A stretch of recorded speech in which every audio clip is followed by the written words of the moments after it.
Dr. Abdul Wahid Mampu, staf khusus dan Dikti. Assalamualaikum Pak Kiai.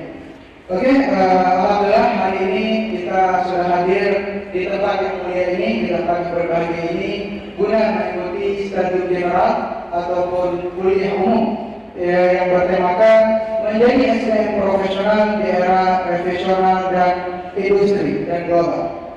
Sebagaimana kita ketahui bersama bahwasannya revolusi industri ini ibarat dua mata pisau.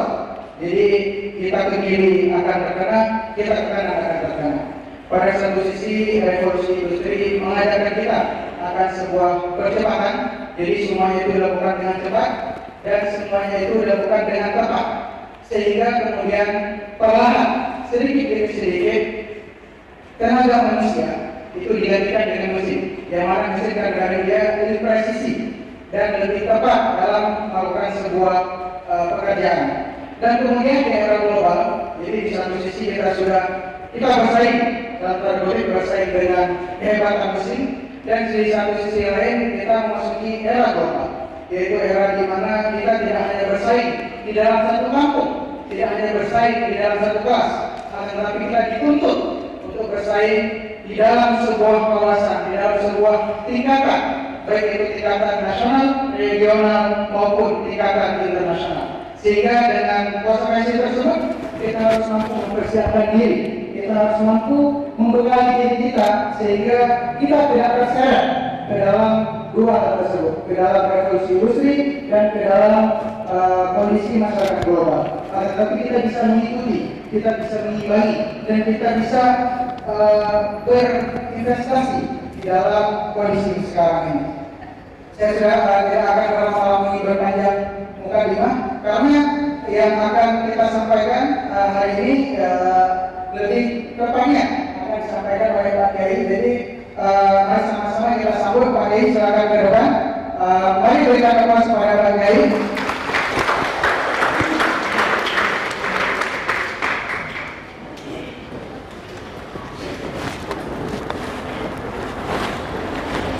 Baik, sebelumnya ini sudah ada Pak Kiai di samping saya dan di tengah-tengah kita semua. Ketika saya bacakan CV ini, makanya ketika kata kita orang Arab mengatakan tak kenal maka bukan tak saya, tapi tak kenal maka tahu. Jadi kalau memang tidak kenal maka kita berkenalan ya. Jadi ketika saya baca CV ini, saya terus bersalawat, saya terus bercita-cita semoga saya pribadi dan kita semua ini bisa memiliki CV sementara ini. Luar biasa CV-nya, subhanallah. Jadi kita bacakan dulu dari awal kelahiran beliau. Beliau lahir di Bangkalan di Madura, oke? Bangkalan 14 Agustus 1963, dan kemudian sekarang beliau menetap di Pamulang, Tangerang Selatan. Kemudian kita bacakan riwayat pendidikan. Yang pertama beliau menempuh pendidikan di Universitas Gadjah Mada, Yogyakarta, di Fakultas Sosial dan Ilmu Politik dan di jurusan Hubungan Internasional. Kemudian beliau juga menempuh pendidikan di IPIP dan konsentrasinya di bahasa Prancis. Kemudian beliau menempuh pendidikan di IAIN, sekarang UIN Sunan Kalijaga, dan mengambil konsentrasi bahasa Arab. Jadi AI, bahasa Prancis dan bahasa Arab. Kemudian beliau menempuh pendidikan di King Abdul Aziz University dan fokus di ilmu sosial. Dan terakhir, beliau menempuh pendidikan di Qatar University yang berfokus pada studi Timur Tengah. Kemudian di pengalaman kerja, beliau pernah menjadi Konsulat Jenderal Indonesia di Jeddah, yaitu pada tahun 2001 hingga 2002, dan kemudian Dubes Indonesia untuk Qatar mulai tahun 2003 hingga 2007, dan kemudian staf khusus hubungan luar negeri pada masa Presiden Abdurrahman Wahid. Jadi ini beliau salah satu staf khusus beliau. Jadi pada tahun 98 hingga 2001 ya. Kemudian staf khusus hubungan luar negeri untuk Rais MU yaitu Kiai Hashim Muzadi. Kemudian staf khusus pada Kementerian Tenaga Kerja dan Transmigrasi pada tahun 2010 hingga 2014, dan sekarang beliau adalah staf khusus bidang luar negeri di Kementerian Pendidikan Tinggi. Jadi mulai 2014 hingga 2019 dan bahasa yang edukasi ada 3 bahasa, yang pertama bahasa Inggris, bahasa Arab, dan bahasa Prancis. Jadi ini bisa menjadi motivasi besar bagi kita semua sehingga suatu saat nanti ketika ada tajdid kullawat. Jadi ada tajdid, ada tahsin, ada taghyir, ada taskhir. Pemberdayaan. Wa sakhkhara lakum ma fis samaa'i wal ardh wa azza wa jalla wahidatan wa ba'd. Dengan pemberdayaan itu kamu akan bisa meraih lahir batin. Tapi kalau Anda powerful powerless, ya udah. Nah, oleh itu saudara harus mulai sekarang ini ya membangun suatu collaboration, ta'aruf dan ta'aruf. Karena masing-masing orang ini sudah punya kelebihan. Harus ada tabadul ara, harus ada tabadul ihtiram, harus ada tabadul ihtiraf. Harus supaya apa? Terjadi mutual empowerment. Kalau Anda sendiri single fighter, itu something in the past, masa lalu. Makanya harus diingat, alaikum bil jamaah, yang bagi alaina bil jamaah. Harus. Jadi gimana caranya? Hilangkanlah egoisme dan selfisme, anania. Ini harus. Karena kalau kita masih anania, berarti kita seperti anak kecil. Gimana anak kecil itu? Ya, dia belum dewasa. Ya, hidup sendiri, makan sendiri, main sendiri, nggak mau bersama orang lain. Kenapa? Karena masih anak kecil, belum matang. Nah, kalau kita sudah mulai matang, berpikir untuk for the sake of others, ta'amul ma'al akharin. Nah, mulai ada dengan orang lain. Nah, Anda harus melatih ta'addudiyah, harus ada keragam pluralisme. Jadi ikhtilaf itu bukan suatu yang jahat, bukan suatu ancaman, tapi adalah ikhtilaf itu blessing. Oleh itu kita harus mengenal, ya, menghilangkan anania, egoisme, selfisme, supaya kita mudah untuk melakukan interaksi dan interaksi dakhiliyah wa kharij. Jadi Anda harus membangun saat ini. Saya kalau mau naik haji, ya, kalau saudara mau naik haji antri 5 tahun, 10 tahun. Kalau saya antri 1 minggu, kecepatannya beda. Kalau saya mau umroh, visa orang lain mungkin seminggu, sebulan. Kalau saya apa? Nggak sampai 1 jam, 20 menit sudah keluar. Kenapa? Karena punya akses, karena dekat dengan safir, dengan duta besar Saudi, Usama. Ya, Usama apa itu? Oh, ya, sekarang sudah pergi. Yang baru ini belum kenalan saya. Ya, kenapa? Dekat. Nah, Anda bisa bahasa Arab. Nah, kalau itu Anda harus memanfaatkan Arab ini subhanallah, tapi sungguh-sungguh. Banyak sekali peluang dan bahasanya Arab ini betul-betul dualiyah alamiyah. Oleh itu Anda harus mulai menaikkan apa itu peringkatnya, maupun kebiasaan itu untuk berdialog. Faqawah al-hiwar. Harus biasakan dengarkan Al-Jazeera Al-Arabiyah, TV sana pasang parabola, banyak di sini juga banyak. Nah, supaya apa? Anda itu terbiasa bepergian, ya, komunikasi. Saya kalau mau kemana-mana, ya alhamdulillah, cari teman, jadi kenalan dengan orang Amerika, kenalan dengan Australia. Nanti kita membangun hubungan.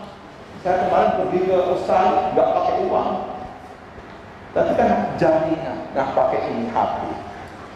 Nah, oleh itu ini perlu, terutama nanti karena apalagi Pak Rektor tadi itu punya visi untuk menjadi pusat pengembangan bahasa Arab. Ini Anda harus, ini bagus sekali. Sekarang pencakar langit bukan lagi di Amerika, tapi di Timur Tengah. Sumber-sumber keuangan bukan lagi di Timur, bukan lagi di Arab, tapi sudah bergeser. Nah, oleh karena itu ini adalah peluang Anda. Tapi jangan tanggung-tanggung. Anda harus melatih tiap saat. Baik itu speakingnya, baik itu readingnya, baik itu writingnya. Harus ada drill terus menerus. Insya Allah kalau nanti, karena nanti makomnya prodi itu akan juga bukan alumninya juga. Wah, kalau alumninya ada yang jadi duta besar, ada yang jadi atas, ada yang jadi pengusaha, wah, terus businessman, perempuannya juga nanti misalnya punya jaringan kemana-mana. Nah sekarang ini banyak. Nah nanti saya berharap nanti kebetulan nanti siapa yang dekannya ini, dekan Fakultas Adab siapa? Nah ini nanti Pak Dekan itu nanti saya harus punya nomor HP saya. Nanti saya kenalkan dengan Alwi Shihab.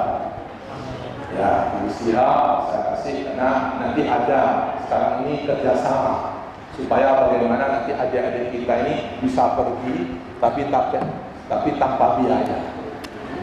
Nah ini harus biaya. Jadi saudara harus itu ya. Alhamdulillah banyak yang ada yang 6 bulan, ada yang 2 bulan, ya. Itu yang penting pergi aja gitu. Nanti di sana membangun jaringan. Gitu. Anak-anak saya juga begitu, ya. Ya pergi ke Amerika sebulan. Yang penting free of charge, ya. Itu jadi gratis. Nanti biasanya itu spill over, merendes kemana-mana. Tapi harus dimulai. Nah, nanti saya ada jaringan dengan negara-negara OKI, ya, Operasi Kerjasama Islam itu ada sekitar 57.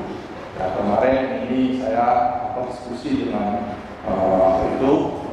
dengan Alwi Shihab.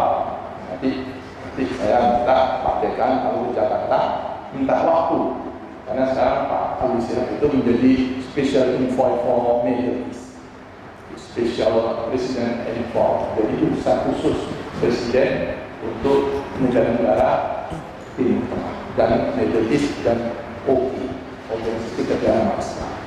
Nah nanti bilang aja sekretarisnya saya diminta oleh Gus Wahid untuk kami punya jurusan adab, tolong siapa orang yang pintar harus dilatih. Mungkin ada semacam diskusi doa atau halaqah yang pakai bahasa Arab salah, nggak apa, yang penting latihan terus, latihan dibikin seperti di UGM dulu HI juga itu ada debate dalam bahasa Inggris, itu juga di sini debate dalam bahasa Arab. Dilatih tiap minggu, mungkin ada hari bahasa Arab atau apa, ya. Undang nanti duta besar Arab, ya, semuanya dalam bahasa Arab. Nah, mulai begitu. Nah kalau itu nanti ditemukan, saudara nanti bisa nyalip IAIN yang lain yang top. Sekarang ini sudah biasa terjadi salip-salipan itu, ya. Biasa. Nah sekarang bagaimana ke depan nanti Anda itu tiba-tiba Anda sudah terdepan. Seperti satu contoh misalnya UIN Malang. Dulu filial itu ibaratnya anaknya UIN Surabaya, tapi sekarang sudah kalah anaknya. Karena membuat perumpamaan. Sama seperti sini. Arang ini gimana menjadi the best UIN di Indonesia. Nah sebenarnya tergantung dari berjamaah, yaitu kekompakan, kolaborasi dan communication. Nah ini harus dibangun budaya itu. Nah itulah, karena kalau tidak, dan untuk bisa membangun budaya kolaborasi harus menghilangkan, merubah paradigma yaitu unselfish, dari selfish menjadi unselfish, dari anania kepada jamaah, kepada bersama.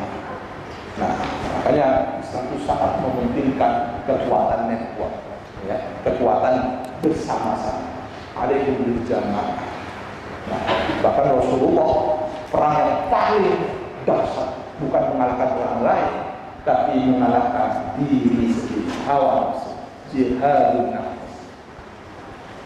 Seperti digambarkan oleh Rasulullah pada saat pulang dari perang yang dahsyat yaitu perang Badar, Rasulullah membuat sebuah statement yang mengejutkan, "Raja'na minal jihadil asghar ila jihadil akbar ala hiya jihadun nafs," yaitu perang melawan egoisme dan selfisme.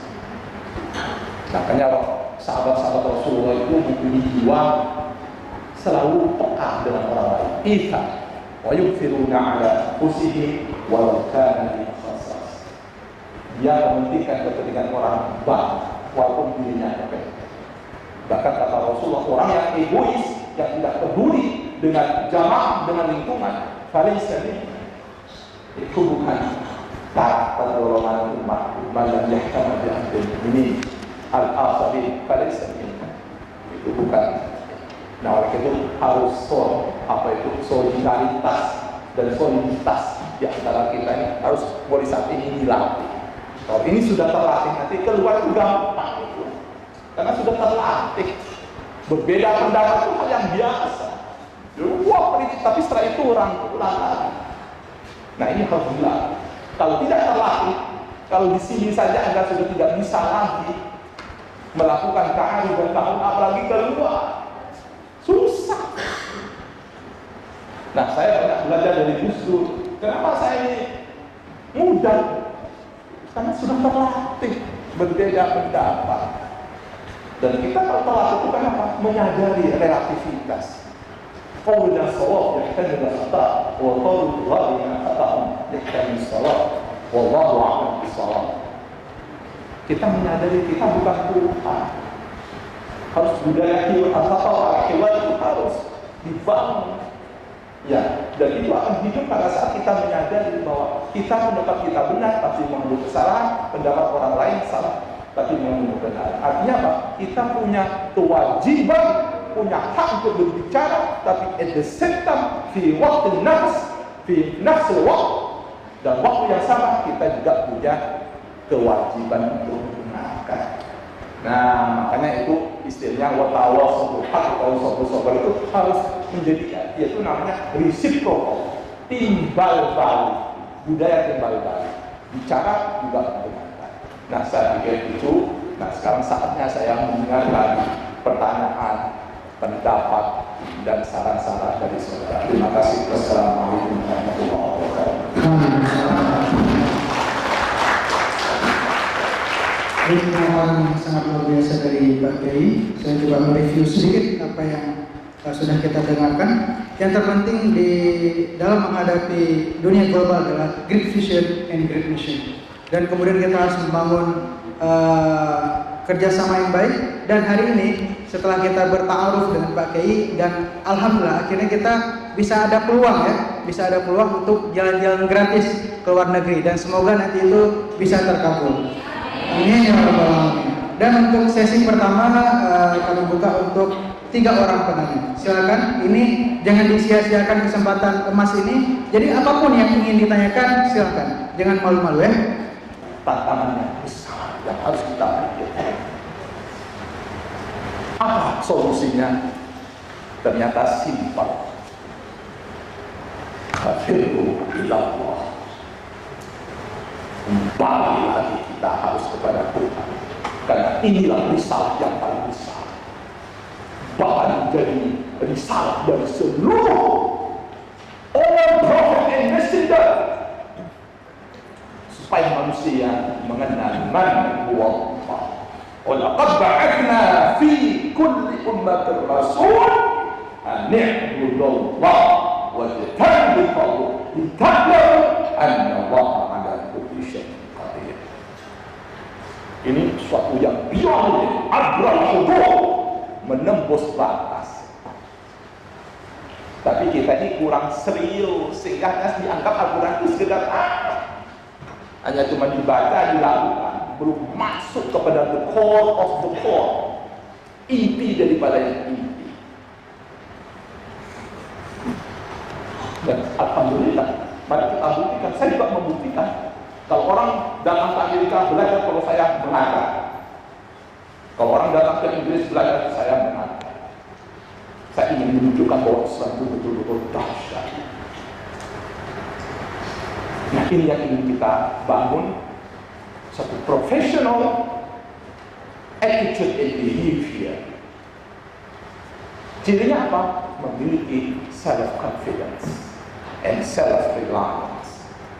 Rasa percaya diri.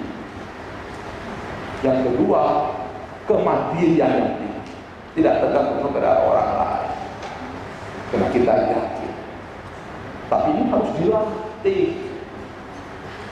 Tidak hanya sekedar verbal, ya. Saya kemarin diminta untuk jadi duta besar lagi. Saya dipanggil oleh Ibu Menlu, saya dihubungi oleh Cak Imin, saya dipanggil, ya alhamdulillah. Saya yakin ini bukan kelas saya tolak jadi duta besar. Ibu Menlu, wah ini bagus sekali, ini ada orang-orang jabatan duta besar. Kenapa? Karena saya punya yakin, saya punya visi besar. Kenapa? Karena saya tiap hari baca Quran. Karena tiap hari saya selalu wasjud waqtan, sujud dan dekat dengan Tuhan. Saya membuktikan, saya ini biasa-biasa, tapi gara-gara saya dekat dengan medis executive, semua rektor kenal atau cari. Kalau ada orang atau rektor yang belum kenal saya pastikan itu rektor yang kurang gaul.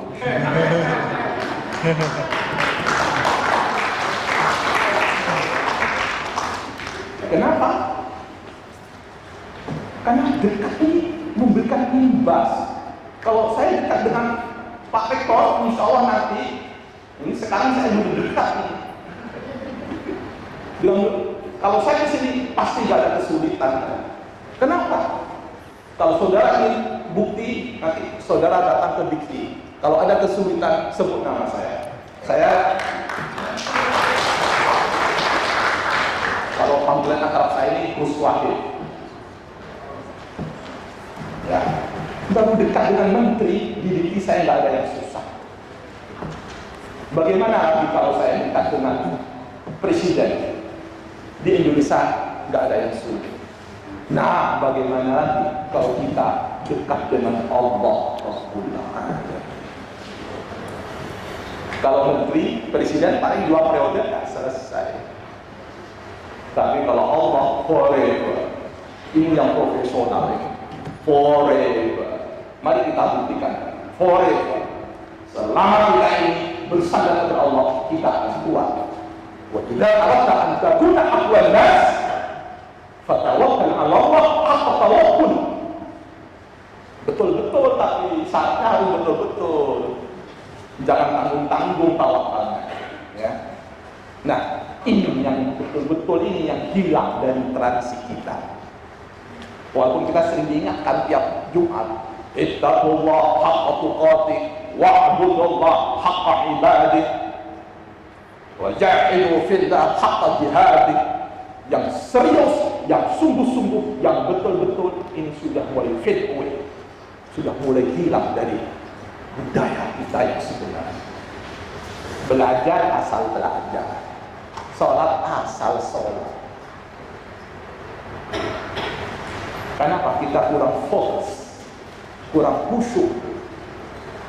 Sekarang kita harus ubah. Makanya fuka itu jawaban dari fuka adalah fuka pertama vision, yang kedua understanding, yang ketiga clarity. Harus jelas. Jangan remang-remang. Skema kita harus jelas, masa depan kita harus jelas. Kalau ragu, kalau remang-remang, diperjelas sampai jelas, sejelas-jelasnya. Bagaimana supaya jelas? Ini kita harus banyak berdialog dengan Tuhan. Wa nazzalna 'alaikal kitab tibyanan likulli syai', untuk memperjelas. Jadi kalau hidup Anda ini masih belum jelas, saya yakin Anda ini kurang baca Quran, atau kurang sujud, kurang wasjud waqtari. Jadi kalau Anda sudah tiap hari baca Quran, merenungi maknanya, merenungi hakikatnya, insya Allah kullu ilmin min indillah. Saya bukan profesor, Tapi kalau saudara cek di Google, itu pasti saya ini sering panggil profesor. Kenapa? Bagaimana orang percaya kalau saya ini bukan profesor? Yang manggil saya profesor itu rektor ITB, rektor UGM, rektor UI, rektor UNPAD. Apalagi yang rektor-rektor yang kecil. Padahal saya bukan doktor, bukan profesor. Tapi berkali-kali saya ditawari untuk jadi profesor, visiting profesor di Cina, di Glasgow. Tapi untuk apa? Nah, kita buktikan bahwa al-jawab, the context, much more important than the symbol itself. Symbol is very important. Tapi al-jawab aham min al-jawab. Nah, kita umumnya terjebak kepada al-jawab. Itu bukan salah, tapi ingat, jangan berhenti di situ. Al-jawab itu jauh lebih penting. The substance, the contents. Nah, ini yang sering dilupakan. Membaca Al-Quran bagus, tapi menangkap saripati Al-Quran. Kenapa? Karena Allah berjanji, antumul a'lam in kuntum mu'minin. Kamu tuh akan unggul kalau kamu itu betul-betul mempunyai kualitas dalam audion fit keyakinan. Wa'adallahu alladhina amanu wa 'amilus shalihat.